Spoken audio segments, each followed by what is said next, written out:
Las reformas a la ley del IES y al Código del Trabajo plantean una serie de expectativas, especialmente la que concierne al aporte estatal para el Fondo Previsional de las Pensiones de Jubilación.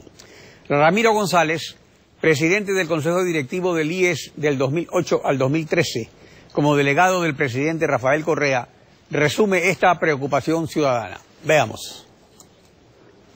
Yo tuve que apoyar la decisión que tomaron mis compañeros asambleístas. Había que ver una alternativa para no dejar desfinanciado el Fondo de la Seguridad Social Ecuatoriana. Si quitamos ese 40%, realmente las perspectivas de no tener problemas son de apenas 12 años. Además, contrario a la versión del gobierno, González dijo que el Estado sí le debe al IES. Hay que sentarse de nuevo a hacer un estudio serio sobre esa deuda. Pero si no hay deuda. No, existe una deuda, lo que no sabemos es cuánto. Gabriela Rivadeneira, presidenta de la Asamblea Nacional. Buenos días, bienvenida a Contacto Directo. Queridos ecuatorianos y ecuatorianas, estimado Alfredo, buenos días. Como fundamento de la ley aprobada, ¿existe un estudio actuarial elaborado el 2014 o el 2015 que establezca hasta cuándo el Fondo de Pensiones tiene superávit y no necesita del aporte anual del 40% para el Fondo de Pensiones? Muy buenos días. Sin duda alguna, esta reforma laboral y la ley de justicia social pues hace realmente justicia a un sector importantísimo de la patria ecuatoriana. Y aquí decirles a todos los jubilados, jubiladas, a quienes somos parte del Seguro Social, que tengan toda la tranquilidad de la decisión tomada en esta Asamblea Nacional. ¿Y por qué? Porque es precisamente basados en algunos estudios actuariales, en algunos diagnósticos y en algunas proyecciones que se han realizado por parte de la Seguridad Social. Nosotros hemos cogido especialmente el modelo de proyección demográfico de la Organización Mundial de Trabajo y conjuntamente con el crecimiento de afiliados, con el nuevo sector que es 1.500.000 mujeres de la patria ecuatoriana, las trabajadoras no remuneradas del hogar, las amas de casa, que este sistema se va a sostener de 35 a 40 años según lo establecido gracias a este modelo de proyección. Y aquí ser absolutamente clara en decir e insistir en algo que ya se ha dicho durante los últimos días.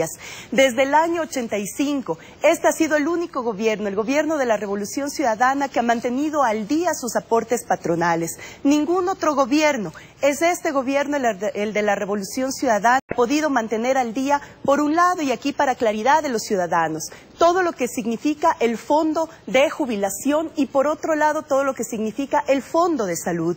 El fondo de jubilación está absolutamente garantizado, tanto así que ustedes, queridos jubilados, el 20 de cada mes que cobran la jubilación, pues se habrán dado cuenta que primero no se ha bajado los montos que recibe cada uno de los jubilados, no se ha aumentado el monto de aportación de los afiliados y tampoco se ha elevado la edad para jubilación. Tres temas sustanciales que forman parte de esta aclaración inicial. Pero eso en efecto es así, pero lo que preocupa es la sustentabilidad en el tiempo.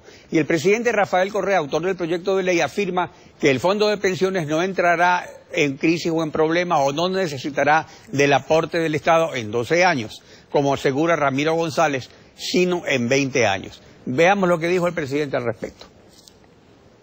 Además, en este momento tienen superávit de caja y tenemos que darle cerca de 1.100 millones de dólares anuales. 2006, afiliados 1.400.000. 2015, afiliados 3.100.000. Es decir, tenemos un incremento del más del 100%. Las aportaciones de 10 se han cuadruplicado de 1.000 millones a 4.000 millones. No me digan que no es sostenible, pues compañeros. Sin hacer ningún otro cambio, solo con lo aprobado en la ley, hay una sostenibilidad por lo menos de 23 años.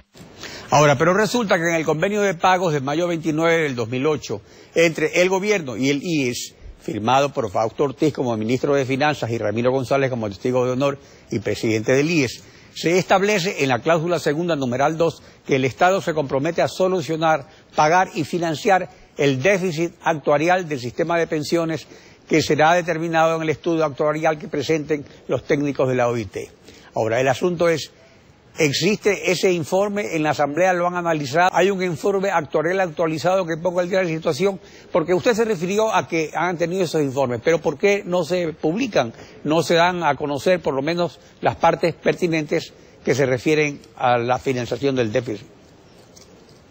Pero eso es documentación pública, queridos ecuatorianos y ecuatorianas, y pueden conocerlo a través de la página web, incluso de la Seguridad Social, que deberá tenerlo, o si no, de la Asamblea Nacional. No, en este sentido hay que ser absolutamente transparentes. Hay aquí una situación que a mí me parece importantísimo aclarar, estimado Alfredo. ¿De dónde viene este 40%? Viene anclado justamente a una ley del 2001 donde dejaba el 40% y de la Constitución, perdón, haciendo un poquito recuerdo, en la Constitución del 98, que además, recordemos ecuatorianos y ecuatorianas, que fue una constitución hecha justamente desde el cuartel de Sangolquí, en donde se hizo una consulta popular sobre la privatización de del seguro social. Y el pueblo ecuatoriano decidió que ese sistema de seguridad social no puede ser privatizado. Sin embargo, ahí anclaron un aporte del 40% al sistema y al fondo de salud, dejando un 60% justamente como una entrada para, en momento de crisis, poder privatizar la seguridad social. A ver, Gabriela, eso es verdad lo que usted dice. En ese momento se quería privatizar, pero lo del 40% viene desde hace 73 años, porque justamente en esa época el modelo era diferente. Era que recién comenzaba el seguro y no había afiliados. Entonces había ese déficit tan grande. Ahora, pero con más razón, pues, por eso Alfredo, ahora, si según los argumentos del presidente, como hay más afiliados, sí es sustentable el fondo. Pero el asunto es que, ¿dónde está eso? ¿Dónde consta esa certificación? ¿Dónde consta ese estudio técnico que garantice que en efecto es así? Que ese gran número de afiliados va a permitir la sustentabilidad del fondo. Pero Alfredo, en la misma lógica que usted establece, si es que ese fondo subsanaba el fondo de salud cuando no había tal cantidad de afiliados, vale la pena decir que hasta el 2008 en el Ecuador habían 1 millón de afiliados. Hoy somos más de 3,5 millones de afiliados al sistema de seguridad social. Eso quiere decir que hay de 7 a 8 aportantes por cada jubilado. Es decir, hay un superávit dentro de la seguridad social. Pero aquí decirles igual que ese 40% está establecido además en el artículo 3 y 34 de la Constitución de la República del Ecuador, cuando se dice que el Estado ecuatoriano podrá aportar el 5, el 10, el 40, el 60, el 100%, si es que el sistema de seguridad social necesita, porque es responsabilidad del Estado garantizar la sostenibilidad de la seguridad social. Y eso lo está manteniendo el gobierno. Alfredo, también no solamente estamos hablando de 3,5 millones de aportantes actuales, sino también de 1,5 millones de mujeres trabajadoras no remuneradas del hogar, que ahora van a formar parte del sistema de seguridad social. Pero que se jubilan en 20 años. Entonces lo que preocupa es el futuro, Gabriela. Vean, el supuesto caso de que en este cálculo, a ojo de buen cubero,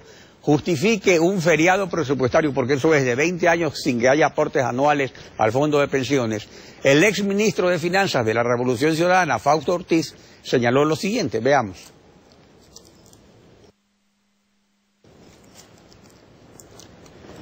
Me dicen que hay una falla. El asunto que Ortiz dice, y se refería a lo que usted decía antes, si este gobierno, que es el que más dinero ha tenido en la historia del país, pudo incluso pagar deudas atrasadas, entonces, ¿qué va a ocurrir si con el 40% se atrasaba? A ver, ya tienen listo lo de Fausto Ortiz, veamos. En este gobierno, que tuvo los mayores ingresos fiscales de la historia, ubicado en estos 8 años, no pudo cancelar en efectivo y tuvo que hacer frente al pago con casi 4,000 millones de dólares en bonos. ¿Cómo uno puede pensar que a futuro otro gobierno va a poder hacer pago de aquello?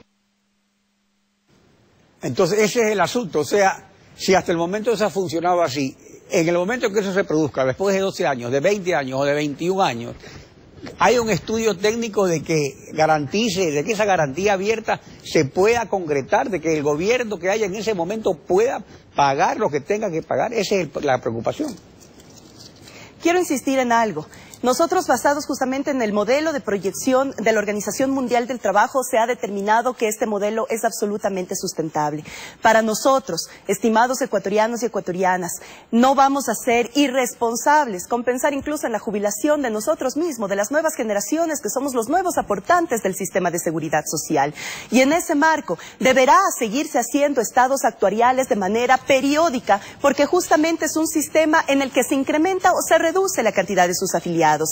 Pero tengamos la absoluta confianza y aquí sepamos también identificar quienes están usando este tipo de argumentos y justificaciones en contra de un proyecto tan importante como el de justicia laboral, también intentando calentar las calles previo a un 1 de mayo, que por supuesto nosotros respetamos, y nos encontraremos justamente llenando nuestras ciudades de esa esperanza, de ese colorido, de toda esa revolución del trabajo que ahora ha permitido que no exista tercerización laboral, que una mujer embarazada no pueda ser que un dirigente sindical no pueda ser despedido, el que una familia ecuatoriana no espere cada diciembre por un contrato a plazo fijo, realmente lamentando cómo sostener la economía de su familia, porque ahora los contratos van a ser indefinidos, porque ahora las amas de casa son reconocidas, algo único además en toda la región latinoamericana. Eso es lo que estamos apostando en esta revolución del trabajo, y decirles que esa jubilación, que los afiliados, que las aportaciones, que la edad de afiliación también está garantizado dentro de esto. ¿Cómo se garantiza? Insisto, revisemos la Constitución, artículo 3 y 34 de la Constitución de la República del Ecuador, la que parió un nuevo Estado ecuatoriano, la que dice que el seguro social debe ir hacia la universalización, es decir, todos los ecuatorianos y ecuatorianas seguros por su Estado ecuatoriano. Okay, o sea, eso queda claro. Garantía que podemos dar a todos los ecuatorianos. Eso queda claro, pero el problema de saber que la decisión fue tomada con absoluta responsabilidad. Pero hay otros problemas. También el problema de la deuda por el subsidio a las prestaciones médicas a los jubilados, establecido en el artículo 10 de la ley del IES, que no ha sido reformado, y que no existe esta deuda según el presidente de la República. Pero se firmó un acta de compromiso de pago el 7 de mayo del 2010, un convenio de pago el 16 de julio del 2010 y otro convenio de pago el 26 de abril del 2012. Todos estos convenios suscritos por Patricio Rivera, ministro de Finanzas, Ramiro González como presidente del Consejo Directivo del IES como testigo de honor. Ahora, si esta deuda no se ha determinado porque según el presidente falta un reglamento, ¿por qué no se dicte ese reglamento cuando todo depende de la buena voluntad del gobierno, que también está a cargo del IES? Pero, estimado Alfredo, no estamos hablando de voluntades, estamos hablando de obligaciones del Estado. Y vuelvo a insistir, no confundamos, por un lado, el fondo de pensiones y por otro lado, el fondo de salud. El son fondo dos de cosas, así está es. absolutamente garantizado y eso. Pero, Alfredo, lo que pasa es que reiteradas veces escuchamos de ciertos actores confundir los dos fondos. Entonces, ¿qué dijeron en el mismo pleno de la Asamblea Nacional? Que retirando el 40% de aporte del Estado, los jubilados van a recibir 40% menos en su jubilación mensual. Eso por demás está descartado. El fondo de pensiones está absolutamente garantizado y por ende los jubilados van a recibir el monto de jubilación que lo han hecho durante los últimos meses y que seguirá subiendo anualmente según la inflación. Pero por otro lado, también el Fondo de Salud es responsabilidad del Instituto de Seguridad Social y su sostenimiento. Y ese es el Fondo de Salud que nosotros decimos, no necesitamos anclarlo a un 40%. La responsabilidad del Estado es pagar el 100% de ser necesario. En todo caso, ese fondo también está garantizado. La sostenibilidad del sistema de seguridad. O sea que el Fondo social. de Salud también está garantizado. Está garantizado en el artículo 3 y 34 de la Constitución de la República del Ecuador, que dice absolutamente claro que es responsabilidad del Estado la sostenibilidad del sistema de seguridad social. Rivadeneira. Por lo tanto, con esa diferencia también hay que identificar y nos veremos, estimados ecuatorianos y ecuatorianas, el 1 de mayo por la revolución del trabajo y los avances en temas de seguridad social, los avances en temas de garantía y sostenibilidad del trabajo en nuestro país. Gabriel Rivadeneira, gracias por su participación en Contacto Directo. Buen día.